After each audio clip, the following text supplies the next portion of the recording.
sarili mo, yung sinasabi niya pa kanina na, pakibasa, roots, yung pinanggalingan mo.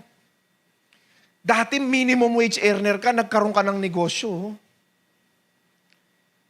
Kahit papano nakakapagpasweldo ka pa ng mga tao ngayon.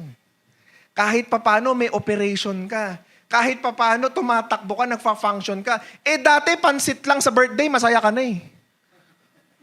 Tama mali? Dati, kahit kulang, kahit kapos, ini-enjoy mo. Pinasok mo yung pagiging negosyante. Why? May pangarap ka sa buhay. May gusto kang marating. You want more. You want better living. You want the best sa buhay. Kaya mo pinili maging negosyante. So imaginein mo yung transition na yon habang nagde-decide ka from being an employee to becoming an entrepreneur, ano yung energy na pumapasok sa'yo? Puro positive.